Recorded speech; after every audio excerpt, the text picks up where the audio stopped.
ukubaluleka kukaMoya oNgcwele. Incwadi yezenzo akuzona izenzo zabapostoli. Izenzo zikaMoya oNgcwele through the apostles. Oh my God. Oh. Umoya oNgcwele la sikhona la ibandla likhona.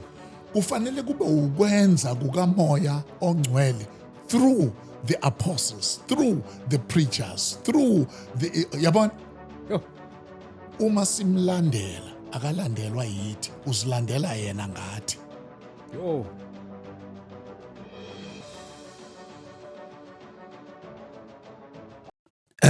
Siyambingelela bazalwane egameni lika Jesu Kristu waseNazaretha. Siyabonga kakhulu bafowethu, siyabonga. It is another opportunity uNkulunkulu ke asiphe yona. uNkulunkulu makadunyiswe. Siyabonga kakhulu bandla lenkosi kakhulu kuphinda kuphela kufikela khona inhlelo zethu. Siyabonga kakhulu. Angibingelele ke KZN yonke. Njengoba sishuta silapha eTebheni, ngibingelele kuphinda kuphila okufinyelela khona lezi inhlelo zethu. Even abroad. Ngiyanibingelela nonke lapho bazalwane egameni lika Jesu Kristu waseNazaretha. This is a platform ke ngihlezi ngisho ngithi umzalwane usendaweni right kakhulu mawula ngoba this is the platform where we engage on issues ezithinta ibandla, ezithinta umzalwane, overall nje the body of Christ. So siyabonga kakhulu bafowethu. Igama lami ke ngo-ST wakadlamini, ngumntwana kaNkulunkulu osindisiwe. So siyabonga kakhulu. Kuyinqubo yethu ke la ekhaya ukuthi before siqale uhlelo siyaye sicela enkosini, because everything that we are doing senza sure ukuthi siyenza ebukhoneni bakhe egameni lika Jesu Christ. Heavenly Father, we thank you in the name of Jesus Christ for this opportunity that you have granted unto us, O God. We pray uNkulunkulu wethu oyingcwele that we utilize it so wisely in the name of Jesus. Bonga umusa Nkosi osenzela wona egameni lika Jesu Kristu waseNazaretha. Heavenly Father, we pray uNkulunkulu wethu oyingcwele that you become the center of this conversation, the center of this chat, in the name of Jesus Christ, Lord God, we pray. Amen. Amen. Once again, angithathele ithuba ngiamukele ngibingelela uyikhehla lami lapha namhlanje. Bekudala lokho sixhumana, uNkulunkulu seze wangenzela umusa ukuthi ngizoba naye lapha namhlanje. Bafowethu, I love this man so dearly. I love this man so very much. Bafowethu enginaye lapha namhlanje. Ngihlezi ke ngimbukela kakhulu into ayipostayo, ama-video wakhe njalo. Khona bengiyibuka nje bekade ekhuluma ngomthandazo. Ngiyibuka lapha ifoko ku TikTok. Nginaye lapha namhlanje. Angithathele ithuba ngibingelele baBishophi SP Ndlovu. Ngiyakubingelela baba egameni lika Jesu. Sibalikhulu ngiyavuma. Gcineni. Madoda. Siyabonga kakhulu, sibalikhulu. Angibonge. Amen. Ithuba esinalo. Lokuba sizoba la usebenzela khona. Amen. Umsebenzi owenzayo mkhulu. Sihlele emakhaya ila sidla khona. Yes. Siyabonga kakhulu siyondliwa. Madoda. Ngakho nje siyacela ukuthi sisho ukuthi into yokuxhaswa nokusupportwa madoda. Ile ngoba iyalondla ibandla. Futhi ke lento sibalikhulu yondla omdala, yondla omncane. Asikho isikhathi la khona o retire khona uthi hayi sengifikile. Akufikwa la. Akufikwa la. Umuntu osefikile la osemathuneni. Kodwa uma nje usaphefumula, uvula ingqondo yakho, uthole yonke into ezayo. Ukuze ngoba sakhiwa kanjalo.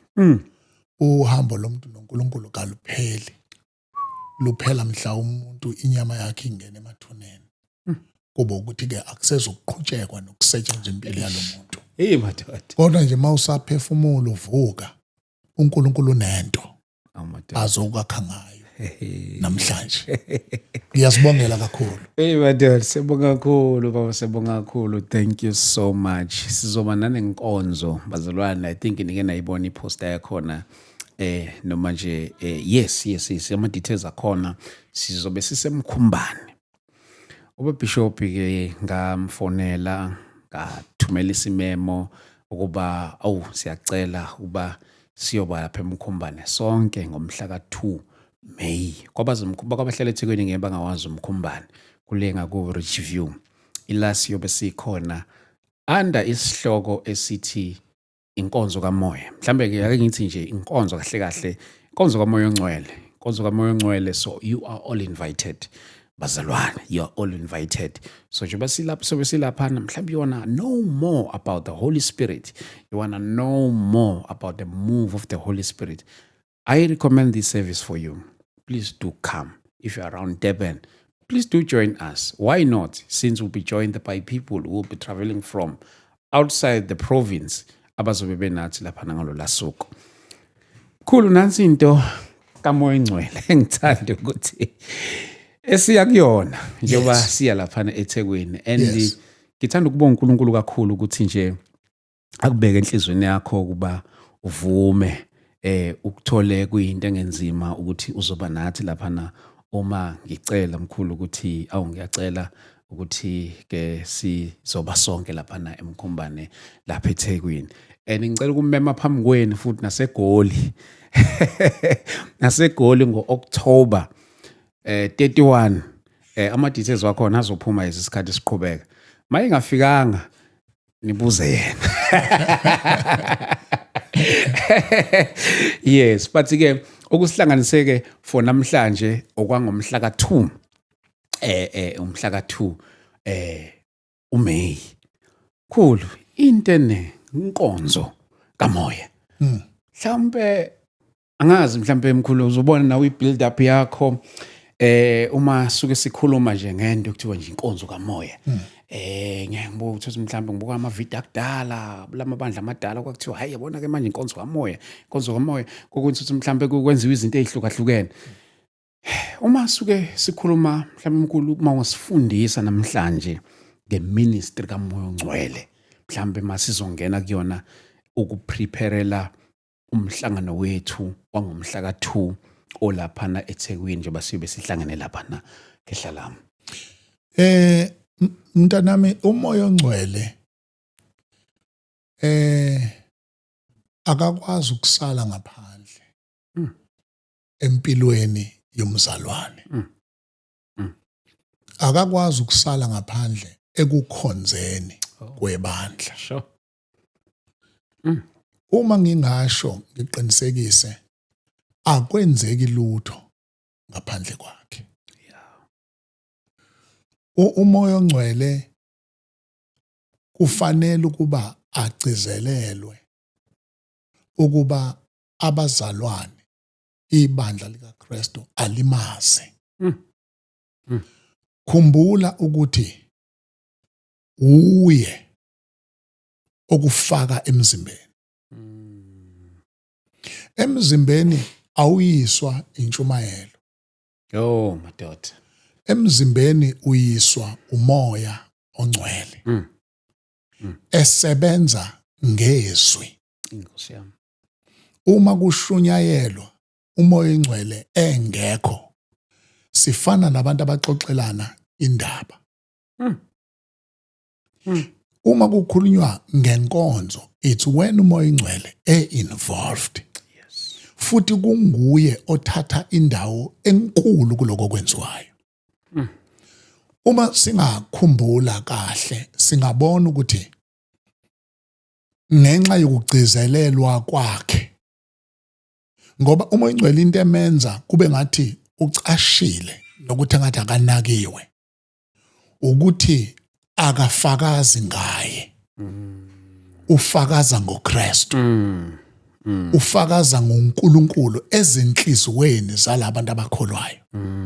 I-activity yakhe. Kodwa uma sifuna ukumbona fanele simbone from creation. Ukuthi ngesikhathi uNkulunkulu edala izulu nomhlaba, there is involvement enkulu kamoya ongcwele. Yo. iBhayibheli incwadi yamaHebheru Yes. isukithi we understand this ukuthi by the word the worlds were formed. Bese kubonakala ukuthi sikhohlwa ukuthi le shape ethathwa umhlaba okuyena activator wayo Okay. umoya ongcwele. Okay. Ngoba izwi lenkosi lithi ekuqaleni uNkulunkulu wadala izulu nomhlaba. Uverse 2 kaGenesis chapter 1 abesethi umhlaba wawudwa formless kugcwele amanzi kubumnyama. Bese lithi umoya kaNkulunkulu. Oh madoda. Eish. Umoya kaNkulunkulu before uNkulunkulu akhulume. Umoya kaNkulunkulu was hovering over. Uye owayihleli phekwa le disorder. Yes. Uyena owayihleli phekwa lobumnyama phezukwa lamanzi phekwa kwalento eformless. uNkulunkulu mekhuluma ukhipha izwi elithunywayo. uJesu loyo. Uma elikhuluma lelizwi lifika lapha kukhona umoya.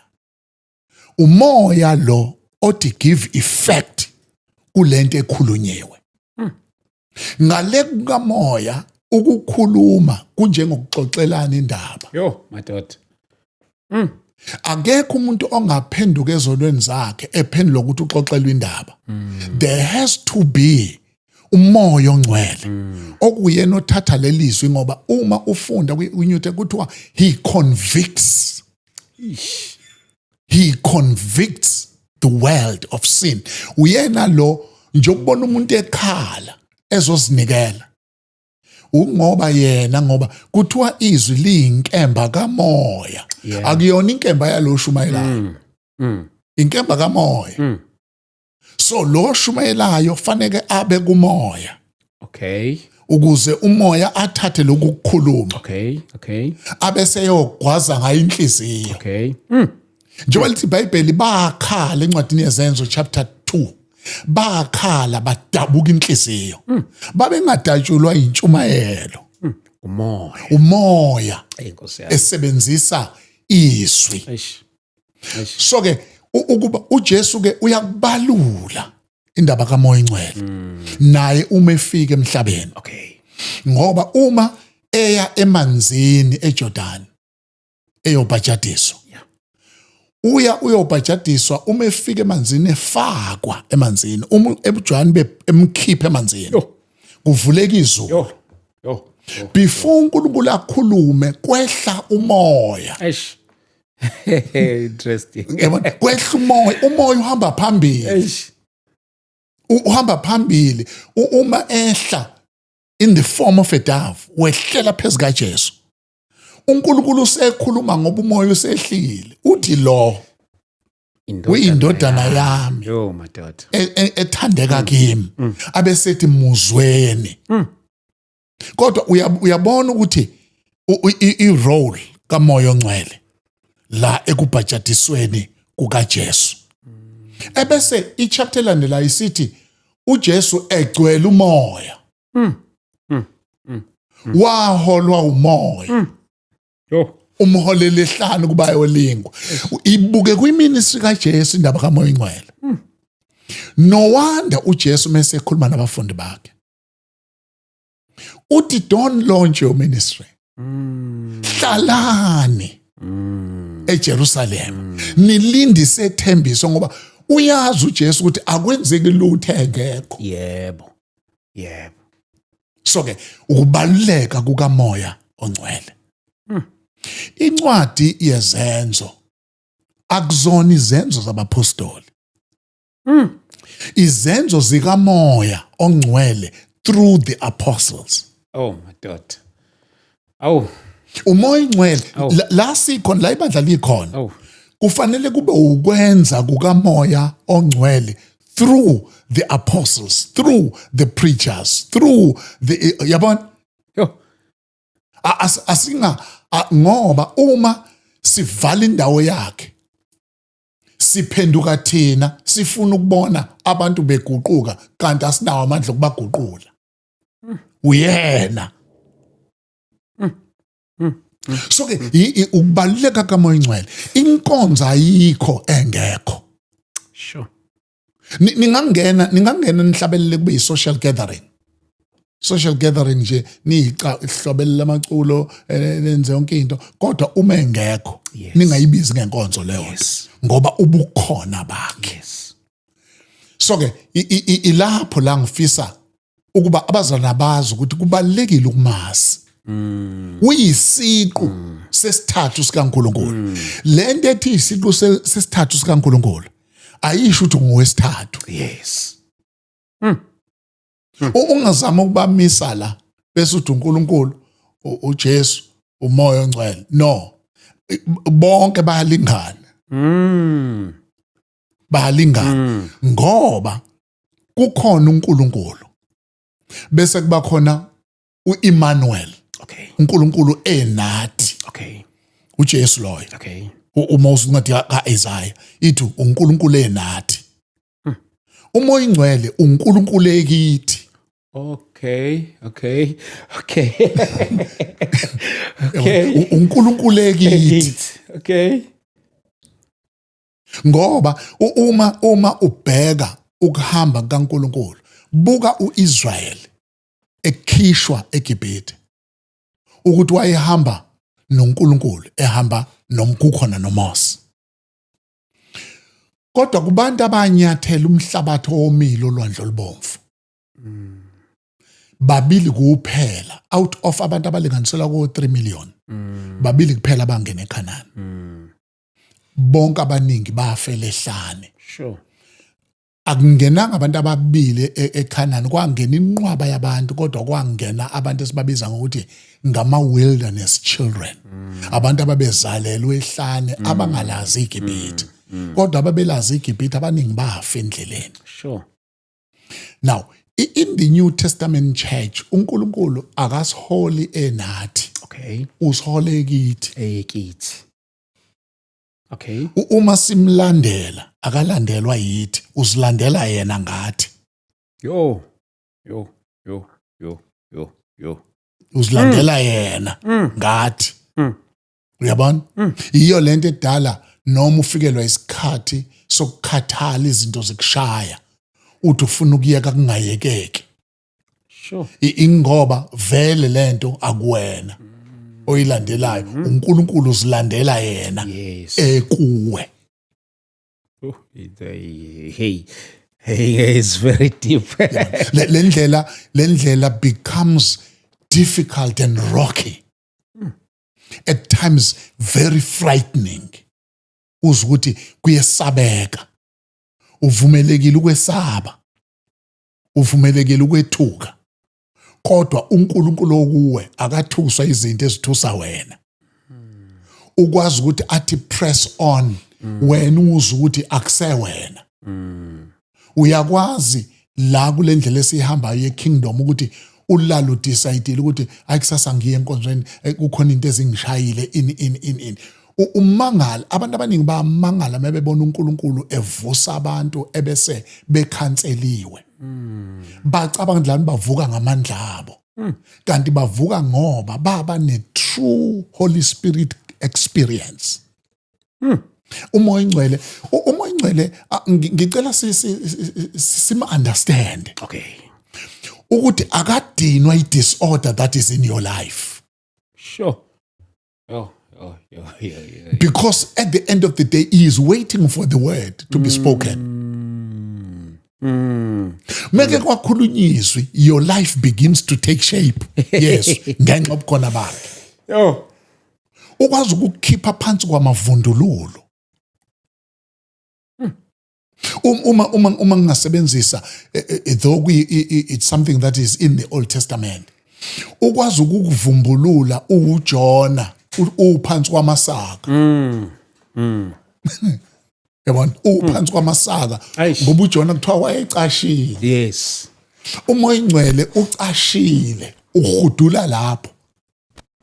ngoba he is married to the purpose kaNkulunkulu ngempilo yakho. Sure. Akakwazi umoya ongcwele ukukushiya. Umoya ongcwele ukwazi ukuhlala nawe usesimweni esingemukeleki kuwe, uzijaje ngaso wena, yena angakujaji ngaso, ahlala alinde la ukuthi ngilinda ukukhuluma kwezwi, ngoba uNkulunkulu akhuluma umhlaba omnyama wathi makuvela ukukhanya ngenxa yepresence kamoya ongcwele that was hovering over this earth. Kwavela ukukhanya, ubumnyama bagudluka bugudlukela ukukhanya okukhulunyiwe ngenxa kamoya ongcwele okhempe phezu komhlaba. It is much deeper. Kubalekile ukuba abazalwane bafinyelele kumazini. Okay. Finyelele kumazini ngoba akusiwona, there are a lot of things eziyi-type yakhe esigcina singena kuzo. Ziyi-type. Amafutha, i-type. Amanzi, i-type. Ijuba, i-type. Zonke lezi ndabizwa ngazo ama-types lezi. Kodwa yena akazona lezo zinto. Yena umuntu. Yena uNkulunkulu. Uyakhuluma uke uthi uhleli ngoba unama-attitudes ehlukeneyo. Uyakwazi ukuthi azokhala ngawe. Abantu babone wena ukhala, ukhipha ithawula ukhala, kanti uyena ukhala ngawe. Oh madoda. Bese behluleka ukudlula ekukhaleni kwakho. Ba connected to the one that is behind ukukhala kwakho. Uyakwazi wena ukuthi uma uba ne-experience naye ubhuquze phansi. Okay. Kodwa yena akabhuquzisi umuntu. Okay. It's a reaction. It's a reaction yakho uresponda kulento oyizwayo nawe ohlula kuyi-understand. Kukhona umuntu okuthiwa usibambana ngasekho emhlabeni akhale. True. Ukukhala kusukona ukungabikho emhlabeni. It's a response. Into engizwayo. Into uyizwayo. Yes. Ongeke ukwazi ukuyiphimisela ngamazwi. Your language will limit you ukuthi uzwane. Vele kwehla inyembezi. Somebody ezindaba ezimnandi omunye ngabe uyagxuma avela akhale. True. Uresponda. Umoya ongcwele unjalo, asishumayeli ama responses. Asishumayeli ukubhuquza. Kodwa asikugxeki mawubhuquza. Kodwa izinto ezishumayela. Kodwa sikhuluma ngaye. And unayo lento ukuthi makukhulunywa ngaye avela afike. Awukwazi ukumkhulumela ugcine kumkhulumeleni. Nkosi yami. Kuphele lapho. No, uthi umkhulumela avela afike. Uvela afike. So ke uyeke lo. Uye lo ocommand ibandla. Uye lo fanele ngabe ulikhipha uyalifaka. What we do ngenxa yokungamqondi. Sekuzwe kwakhona abantu that stands le element of humanism. Abantu abathi mebehluleka ukufinyelela ekujuleni kwento bese bephenduka abagxeki bayo. Oh my God. But it does not make sense. Ngoba uyakwazi nje bakade ngisho ukuthi ubone lo mzane ekhala kudilika amafinyila and ngesedila amafinyila abanye banyanya amafinyila alomzalwane bazibagcina this does not make sense. True. That is why at times umzalwane kubalekile ukuthi don't point fingers at things that you don't understand. Oh my God. Ngoba uthi uyayikhomba kanti usukhombe o behind yona. Ngcono uthule ngwane. Kungcono uthule ngoba understand. Kukhona isikhathi mzukulu esafika la kwakukhona khona abazana bebeshumayela beveza umoya ongcwele kuhlekwa. Bethi umoya ongcwele uyahlekisa. Kuhlekwa uze kuhlekwe. Bakhohle ukuthi yena akakona ukuhleka. Madoda. I-reaction, kwakuyi-reaction. You're just responding. Eish. Naba behleka lesikhathi sebazibathula manje sihamba nabo bathule ngoba akakona ukuhleka. Ungumuntu isiqu sesithathu sikaNkulunkulu. Okufanele our lives ngoba uinvolve umuntu esindiswa. Wena ungacanga ukuthi umuntu uzifikele enkonzweni. Kanti ufika nge-invitation kaMoya oNgcwele. Yes. Umoya oNgcwele azokhampa phambi kwakhe alinde ukukhulunywa izwi. Ubone lo muntu ephenduka kade akaezwa kushunyayelwa. Kodwa ufika endaweni la khona umoya oNgcwele ekhululwa. Uthi yenza okwakho. Thina sokwenza lokho sinike kona wena yenza okwakho. Yebo. Uma ususindiswe sewumzalwane ubalulekile. Don't take for granted into ukuthi ngisindisiwe njengoba ngisindiswa angikwazi ukusindiswa ngingabi nawo umoya oNgcwele. No. Uzobona la umpostoli Paul efika ebandleni laseFeso. Efika abazane bekhonza. Abesebuza umbuzo. Izenzo chapter 19. Athi nake namamukela. Hey mathatha. Bekhonza. Ubabuza enkonzweni. Bekhonza abazalwane basindisiwe. Nake namemukela kodwa. Umoya oNgcwele. Bese bethi labazalwane asikase sizwe nakuzo. Yabona kuyenza ukuthi uqhubeke nenkonzo kanti khona into ongayizwanga. Asikase sizwe nakuzwa ngayo. Eish. Lithi iBhayibheli wayiselula izandla ngemsebezweni. Wayiselula izandla phe kwabo wabakhulekela. Wathi yamukelani umoya oNgcwele. Inkosi. Uyemukelwa. Oh my God. Immediately iBhayibheli baqala ukukhuluma. Uyabona iactivity yokukhonza nikhonza khona into eyingekho ngoba engekho yena. Ngoba khona amathuluzi afika nawo yena okukhonza. Makukhulunywa ngama gifts of the Holy Spirit. Ama gift akhe. Yiko kuthiwa of the Holy Spirit. Afuze yena. Oh my God. Awukwazi ukuoperate kuyona uphambane naye. Uthi kuse uyena. Makwa operate kuyona ngoba off afuze yena. Sure.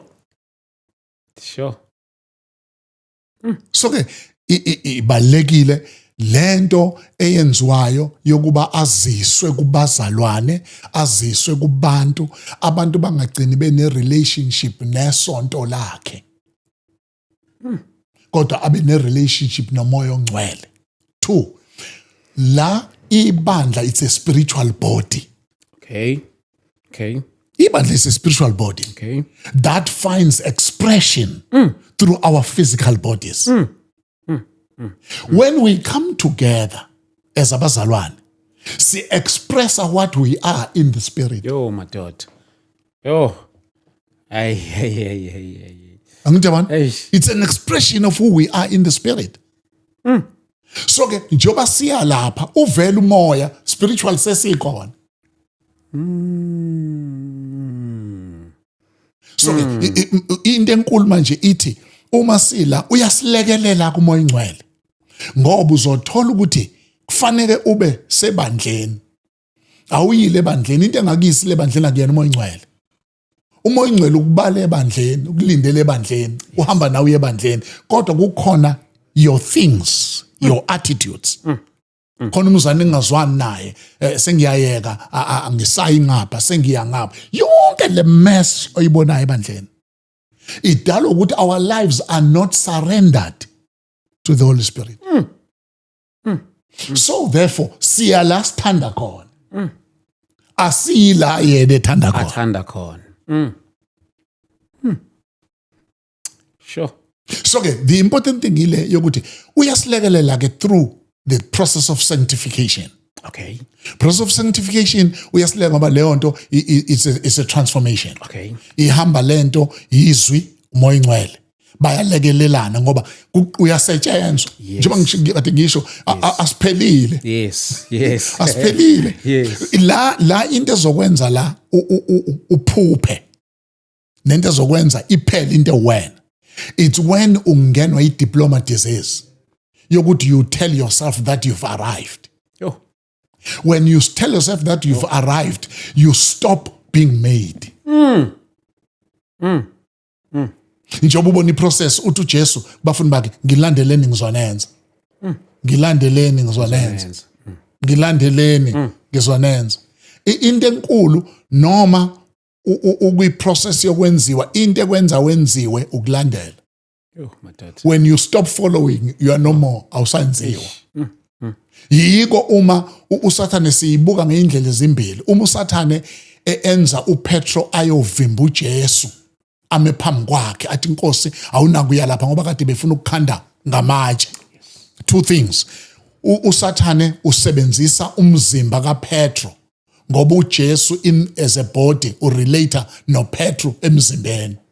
So ke ufuna mbone emphambi kwakhe emvimba to stop ipurpose yakhe yokuyosiphambanweni. To frustrate that purpose.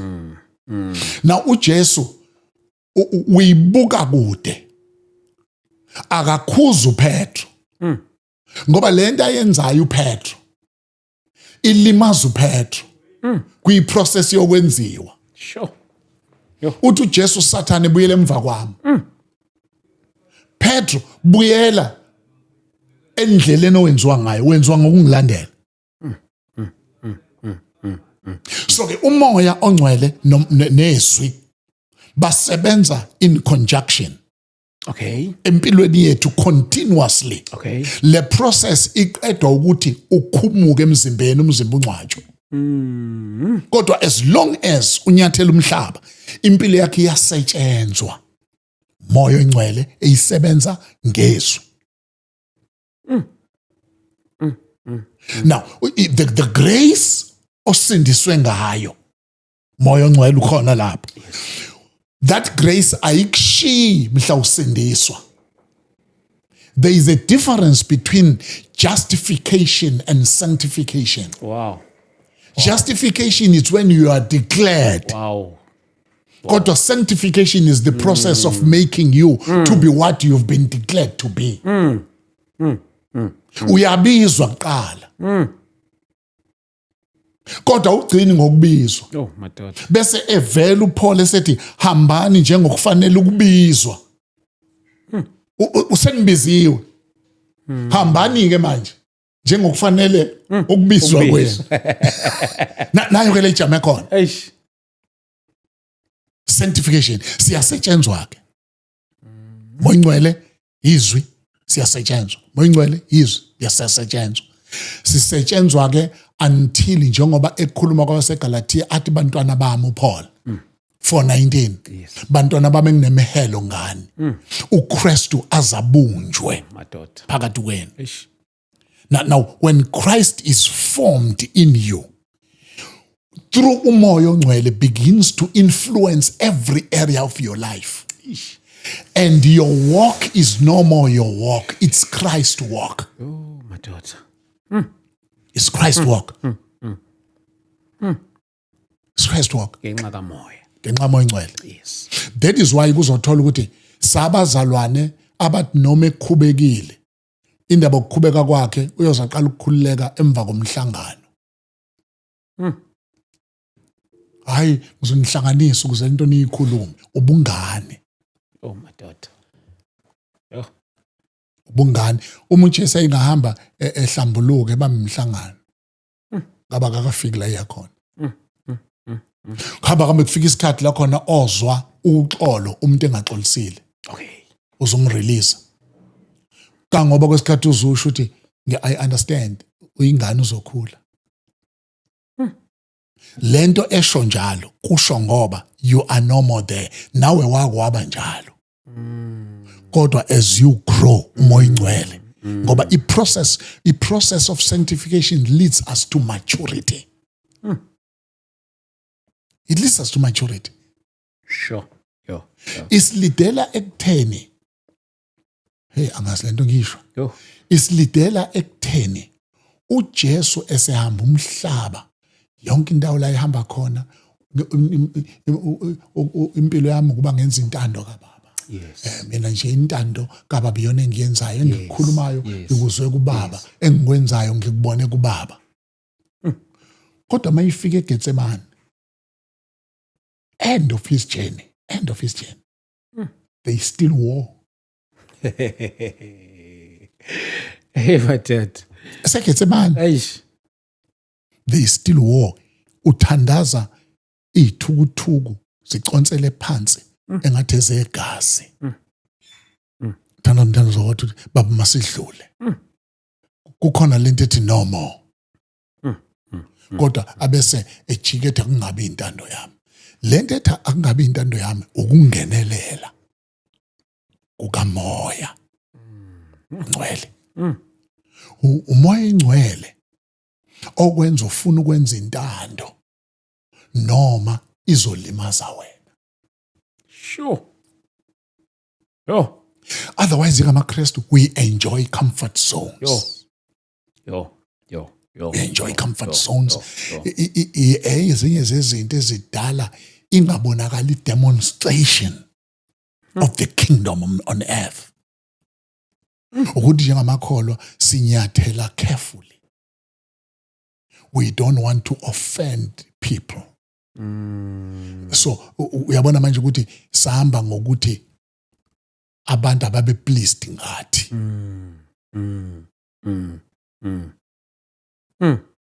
Sifuna ukwamukeleka. Asifuna abantu bathi ivangeli elidala leli. Sifuna abantu bathi nango umuntu esimzwayo thina.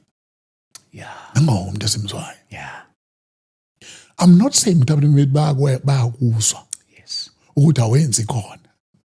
Angisho njalo. Yes. Akukona lokho engisho. Yeah. Kodwa ngisho ukuthi kwesikhathi asikugade. Ngoba kunganzeka sibe sold out at being people's pleasers. Siforsake umoya ongcwele. Yo. Angazi mzukulu iloko nje. I'm very following. This is quite interesting. Shuthi ngehla lami lento kamoya. Into kamoya ongcwele. Akingithi nje umoya ongcwele. Ngaphandle kwakhe ezikholwa awusilikholwa. Njoba nje uRomans Paul uthe bonke abahola umoya bangabantwana bakaNkulunkulu. Bonke abahola umoya. Bonke.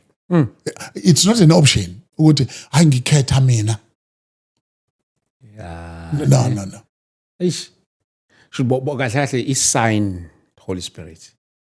Moya ongcwele. Kunenye into uthola ukuthi mhlambe futhi siyakhonza and then umuntu ku-refer kulento besayithi into aseqaleni abhuquze phansi ebese kuba nezwi lesiprofetho khona lapho ke njalo ngizama ukuyilinka lento nalento yokuprofetha ukuthi even kwakhona ukuprofetha kuseyi umsebenzi kaMoya Ongcwele. Angithi nje nanka ukuthiwa ipure zikamoya. Yes. Sikhona isipure sokuprofeta which is not an office. It's pure. No, akulona office. It's pure. Uma sikhuluma ngesipure sikhuluma ngalento yokuthi uMoya Ongcwele is present and he wants to say something to the church. He can grab anybody. Okay. He can grab anybody that is available. Ngomoya Ongcwele yonke ayifuna ufuna nje somebody that's available. Abese manifesta through you. Awuphumi la uyoshintsha bese ufaka ititle ngenxa ukuthi ukukhulumisile ngaleso sikhathi. Imbongolo yakhuluma ngalelo langa. uNkulunkulu efuna imbongolo umuntu azokhuluma ngaye wathola ukuthi lo gibele. Uyabona? Lo gibele akaboni. uNkulunkulu usefikile in the form of an angel. Umi phambi kwembongolo. Kwayimbongolo ebonayo. Wathatha yathi ngake kwenzeka ningavele ngajama endleleni. Yathi ngoba phambi kwami kumisikhonzi sikaThixo. Itshela umuntu ogibele imbongolo. Yayingeke ke bese ihamba ibhala ukuthi yona iya prophet. Yaba available. Ngenxa yokusetshenziswa leso sikhathi. Yaba available. Mkhulu ngifuna ukubuza nento ethi if you were to explain the move of the Holy Spirit? Ungayichaza kanjani? Ngiyazi ukuthi kokuye mhlawumbe uthethe emasontweni kuthiwa the move of the Holy Spirit siyibona ngokuthi kwenzeka ama-reaction athile mhlawumbe sonke sizowa phansi. Maybe we were to explain the move of the Holy Spirit nje mhlawumbe singathini. Okay. One, uma sifuna ukuyibuka imove of the Holy Spirit singadlali ama-emotions. Yes. Ubukho bakhe. Ake ngithi mzukulu, the book of Acts is the move of the Holy Spirit. Okay. Namanje sikwi-move of the Holy Spirit. Sikwi-move of the Holy Spirit. Namanje. Ngoba incwadi yezenzo ayinayo amen. Ngoba umoya ingcwele is still very much active on earth.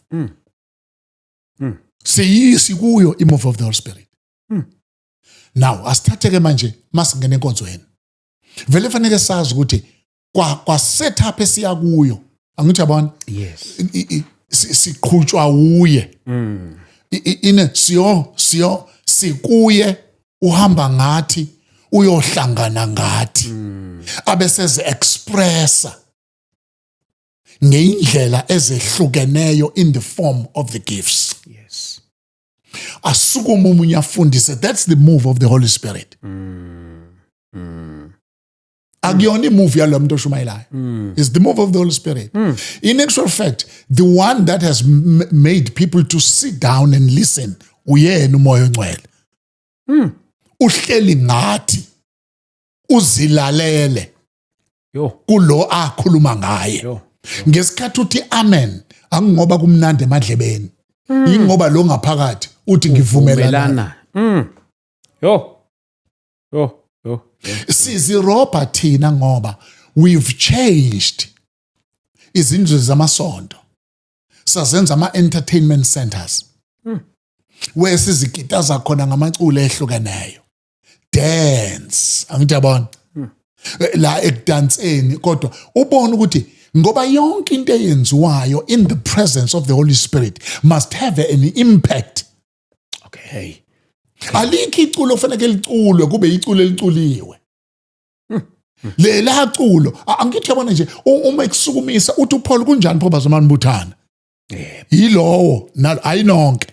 Yilowo nalowo uba neculo. Leli culo libekwa uye umoya ingcwele. Ulibeka for the purposes of ministering. Uthuhlele inkosi navela phakame lo mzalwane. Akubona bonke abantu okuzominister kusho wona mase kushunyayelwa izwi. Ngomoya ingcwele akaqali mase kukhona izwi kuphela. Nala ihlabeleni kunezwi. Kanye nawe Nkosi yami. Oh madoda. Mangihamba imihla yonke kanye nawe. Ukhona osoministerishe kuye. Uma leli culo ulicula ukumoya. Serves a purpose of ministry. It ministers to somebody. Not just entertaining. Ministry. La esuke reveala khona ke umoya. Kuba ukuthi njengoba ubuthi into eqala ukuthi mhlambe i-office lobu prophet. La uthothi mhlambe ureveala khona kunoma ubani. Uthothi ureveala something about into ethile nje. Mhlambe sengayana ngamasonto. Kokuyi uthothi mhlambe into okungafanele ukuthi ishiwo ngaleso sikhathi. Mhlambe sengayelana nama traditions wamasonto. Kodwa ngokukamoya ngabe kuyinto mhlambe kumele ikhulume ngaleso sikhathi into erevealeke ngaleso sikhathi.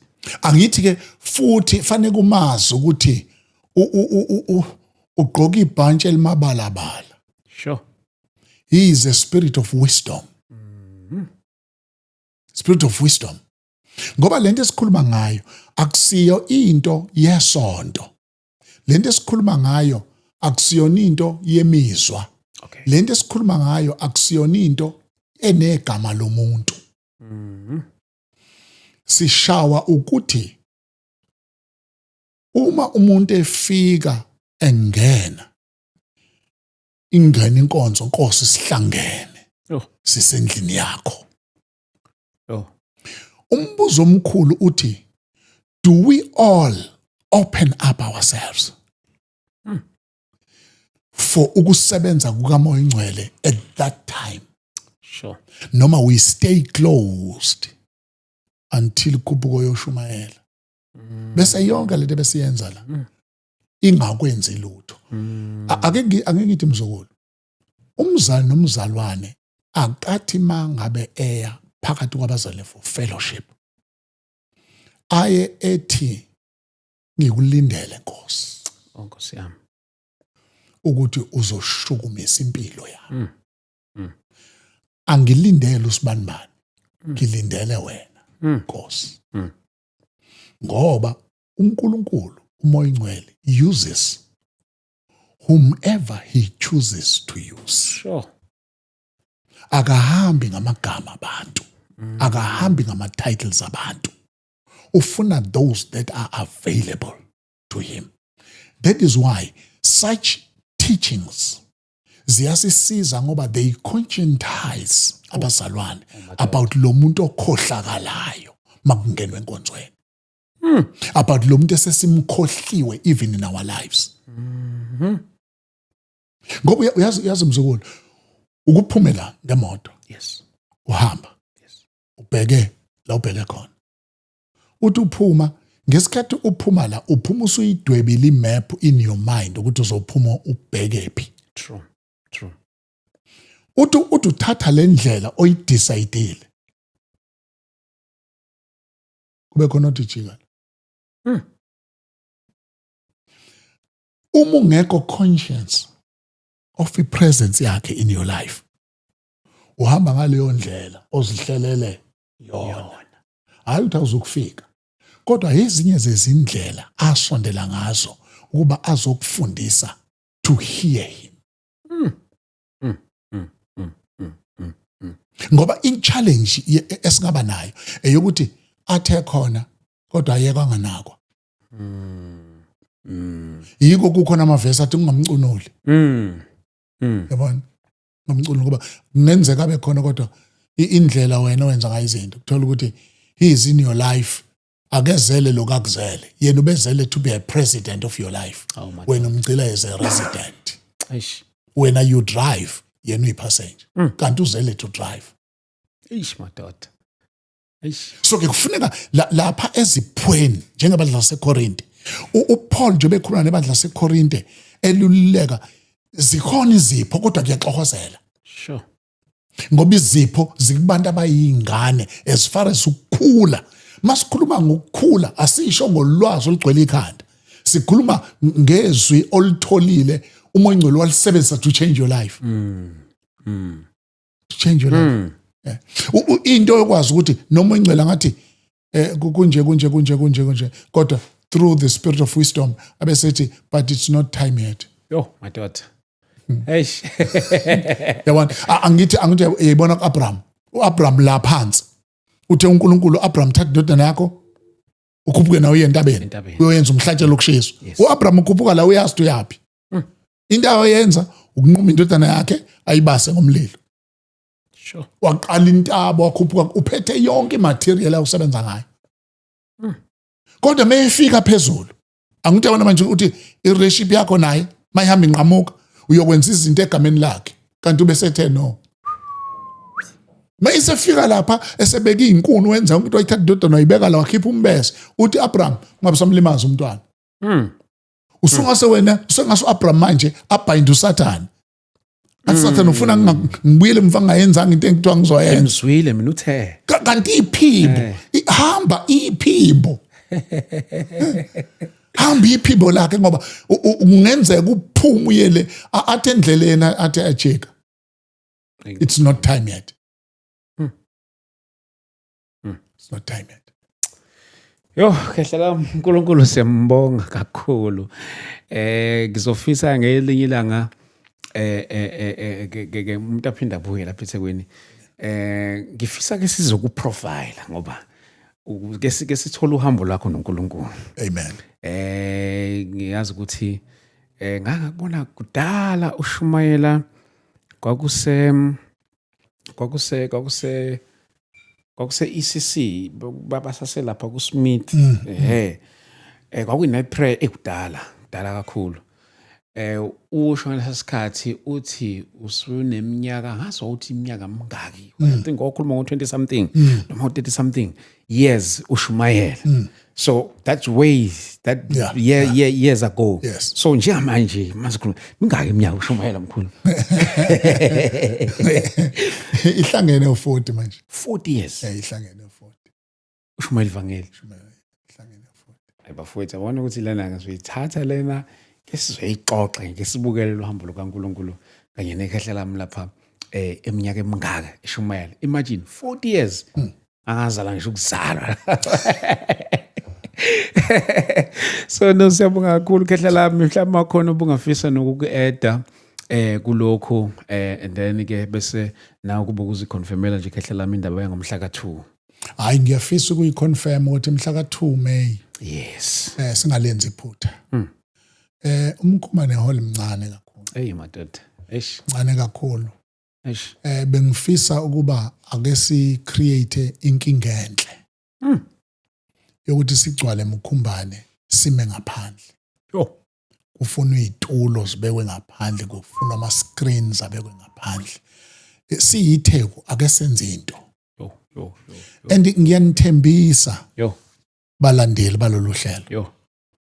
Ukuthi umoya ongcwele akathintwa angafiki. Sure. Yo, madoda. Akathintwa ingabonakala manifestation yakhe. Uzana obuningi benu. Yo. Donsa makhelwane. Udonse ngisho abangakholwa. Ngoba uya convicta. Yes. Uya transforma. Uya empowerisha. He builds a character. Exoxa nawe. Sihlangane khona. God bless you. Khehla lami siyabonga kakhulu. Mhlawumbe nabathanda ukuxhumana nawe na kuma socials wakho mhlawumbe nje noma ngabe indlela yokuxhuma ukufinyelela kwena. Nendlela nala nikhonzela khona. Siyabonga kakhulu mzukulu. Silapha kwaNdengezi. Ngezansi kwethuna lenkosi la sikhonzela khona ngamasonto singena ngo9 o'clock. Okay. Akhona kama social media platforms, Facebook, bakhona TikTok. Ngenxa ukuthi ngimdala ke mina ngi-understand lama operations. Yes. Kodwa ikhona i-team ekwenzayo. Inombolo yami yocingo uma ufisa ukungithinta. Yes. Uzithola further details. 072 Yes. 588 Yes. 1076. UNkulunkulu makanibusise. Amen. Khehla lami siyabonga kakhulu baba. Thank you so much. Thank you. Bazalwane siyabonga kakhulu ke ningakhohlwa ke sibonane ngalo lolwasuku ngomhla ka2 May siyobe silaphana eMkhombane Hall. Ngiyazi into uNkulunkulu azoyenza laphana umoya waziyo kuyobonakala khona bafowethu. Sibonana khona ke for more info 0788 417 844. Soon and very soon we'll come back sizobuka uhambo noNkulunkulu luka Bishop SP Ndlovu egameni lika Jesu. uNkulunkulu angcine kanifihla emakhaya. God bless you. Amen.